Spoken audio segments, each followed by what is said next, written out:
Hi అండి, నమస్తే. Welcome to Durga Krishna kitchen.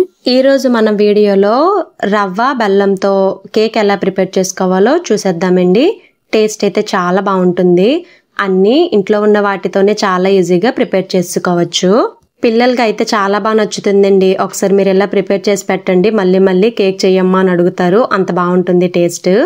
దీనిలో మనం పంచదార కానీ మైదా కానీ అస్సలు యూజ్ చేయమండి. టేస్ట్ అయితే చాలా బాగా వస్తుంది బెల్లంతో చేసినా సరే.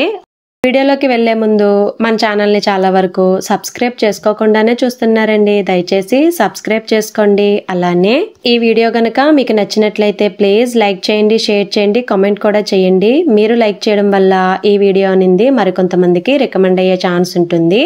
ఇంకా లేట్ చేయకుండా బెల్లం అలానే రవ్వతో కేక్ తయారీ విధానం ఎలాగో చూసేద్దాం. ముందుగా మిక్సీ జార్ తీసుకుని దానిలోకి 1/2 కప్పు వరకు బెల్లంని తీసుకోవాలండి. బెల్లంని బాగా దంచిపెట్టి తీసుకోవచ్చు, లేదా చెక్కి తీసుకునే బెల్లం అన్నా వేసుకోవచ్చండి. మీరు బెల్లం దంచిపెట్టుకున్నట్లయితే పెద్ద ముక్కలు లేకుండా చూసుకోవాలి వీడియోలో చూపిస్తున్న విధంగా. తర్వాత 1/2 కప్పు వరకు ఆయిల్ తీసుకోవాలండి. ఈ ఆయిల్ ఏంటంటే ఫ్లేవర్లెస్ ఆయిల్ అన్నమాట. నువ్వుల ఆయిల్ అయినా లేదా వేరుశనగ ఆయిల్ అయినా పనిచేయదండి. ఫ్లేవర్లెస్ ఆయిలే తీసుకోవాలి. ఇక్కడ నేను సన్ఫ్లవర్ ఆయిల్ తీసుకున్నానండి. తర్వాత దీనిలోకి ఫ్లేవర్ కోసం 2 ఇలాచీని వేసుకోండి. మీ దగ్గర కనుక వెనిలా ఎసెన్స్ ఉంటే ఇలాచీకి బదులు వెనిలా ఎసెన్స్ని 1/2 టీ స్పూన్ వరకు యాడ్ చేసుకోవచ్చు. తర్వాత కాచి చల్లార్చిన పాలను 1/2 కప్పు వరకు యాడ్ చేసుకోవాలి. తర్వాత వీటిని మెత్తగా బ్లెండ్ చేసుకోవాలండి. ఎలా అంటే మనకి నురగలాగా ఫామ్ అయిపోవాలి. బెల్లం ముక్కలు అనేది అస్సలు ఉండకూడదు. తర్వాత మిక్సింగ్ బౌల్లోకి 1 కప్పు వరకు కరాచీ రవ్వను తీసుకోవాలండి. ఈ రవ్వ అనేది ఉప్మా రవ్వ లేదా సూజీ రవ్వ అని కూడా అంటారు. రవ్వను తీసుకున్న తర్వాత దానిలోకి కాచి చల్లార్చిన పాలను ఒక 1/2 కప్పు వరకు వేసేసుకుని ఒకసారి మొత్తం బాగా కలుపుకుని ఒక 10 నిమిషాలు పక్కన పెట్టేసుకోవాలి. పాలతో మనకి రవ్వ అనేది నానితే కనుక కేక్ టేస్ట్ అనేది చాలా బాగుంటుంది. ఒక 10 మినిట్స్ సరిపోతుందండి పాలతో రవ్వ నానడం. పాలు వేసిన తర్వాత పాలు రవ్వ బాగా కలిసేలాగా కలుపుకొని వీడియోలో చూపిస్తున్న విధంగా ఇలా ప్రెస్ చేస్తున్నట్టుగా కలుపుకుంటే త్వరగా నానిపోతుంది. 10 నిమిషాల తర్వాత మనం బెల్లం మిక్సీ పట్టుకున్నాం కదండి, చూసారు కదా ఎంత నురగలాగా ఫామ్ అయిందో.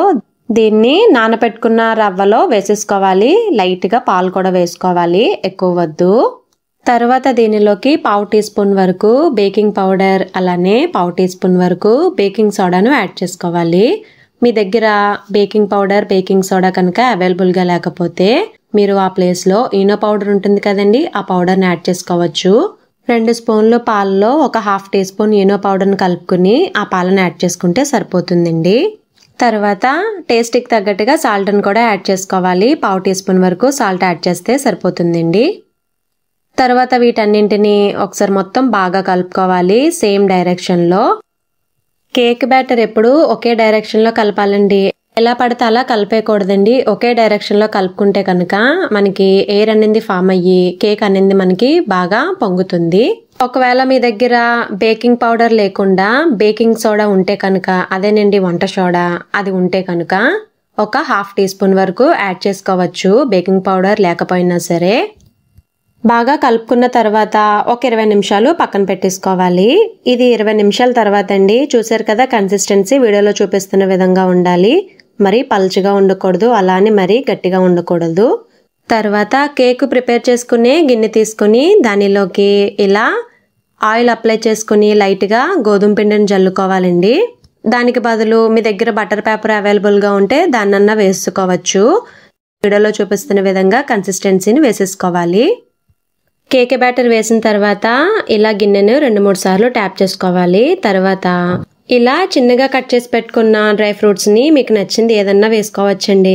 టూటీ ఫ్రూటీ, పిస్తా, బాదం, కిస్మిస్, ఇంకా జీడిపప్పు ఏది ఉంటే అది వేసుకోవచ్చు.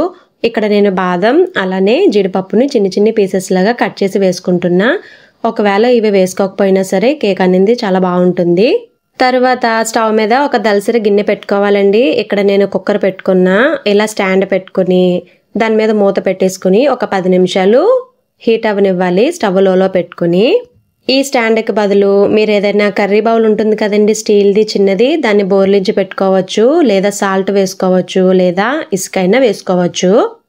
10 నిమిషాల తర్వాత ఈ కేక్ గిన్నెను జాగ్రత్తగా దానిలో పెట్టుకొని పైన మూత పెట్టేసుకోవాలండి. కుక్కర్ పెట్టుకున్నట్లయితే బెల్ట్ లేకుండా మూత పెట్టుకోవాలి, బెల్ట్తో పెట్టుకోకూడదు. కుక్కర్ మూతకి బదులు మీరు ఏదైనా స్టీల్ ప్లేట్ ఏదైనా కూడా పెట్టేసుకోవచ్చు. మూత పెట్టిన తర్వాత స్టవ్ మీడియంలో పెట్టి ఒక 15 నిమిషాలు, తర్వాత స్టవ్ లోలో పెట్టి ఒక 25 నుంచి 35 నిమిషాల పాటు కేకును కుక్ చేసుకుంటే సరిపోతుంది. ఇది 35 నిమిషాల తర్వాత అండి ఇలా చాక్తో చెక్ చేసినట్లయితే మనకి చాక్ అనేది నీట్గా పైకి వచ్చేయాలి. ఒకవేళ పిండి ఏమన్నా అంటుకున్నట్లయితే ఇంకొక 10 నిమిషాలు కుక్ చేసుకోవాలి. చూసారు కదా, చాక్ అనేది నీట్గా వచ్చేసింది. ఇప్పుడు ఆ గిన్నెలోంచి ఈ కేక్ గిన్నెను తీసేసుకుని పక్కన పెట్టేసుకోవాలి, లేదంటే ఆ హీట్కి కేక్ అనేది మాడిపోతుంది. కేక్ బాగా చల్లారిన తర్వాత ఈ అంచుల వెంట చాక్తో కదుపుకున్నట్లయితే కేక్ అనేది మనకి ఈజీగా బయటకు వచ్చేస్తుంది. ఇలా చాక్తో కదుపుకున్న తర్వాత పైన ఒక ప్లేట్ని బోర్లించి ఇలా కేక్ గిన్నెను 2-3 సార్లు ట్యాప్ చేసినట్లయితే కేక్ అనేది మనకి ఈజీగా బయటకు వచ్చేస్తుంది. చూసారు కదా, మనకి కేక్ అనేది రెడీ అయిపోయింది. ఎంతో టేస్టీగా ఉండే రవ్వ కేక్. టేస్ట్ అయితే చాలా బాగా వచ్చిందండి. ఒకసారి మీరు తప్పకుండా ట్రై చేయండి. మీకు గనక ఈ వీడియో నచ్చినట్లయితే ప్లీజ్ లైక్ చేయండి, షేర్ చేయండి, కామెంట్ చేయండి. కొత్తగా ఛానల్ని వ్యూ చేసే వాళ్ళు సబ్స్క్రైబ్ చేసుకుని పక్కనే ఉన్న బెల్ ఐకాన్ని గనక క్లిక్ చేసినట్లయితే నా వీడియోస్ని మీరు రెగ్యులర్గా ఫాలో అవ్వచ్చు.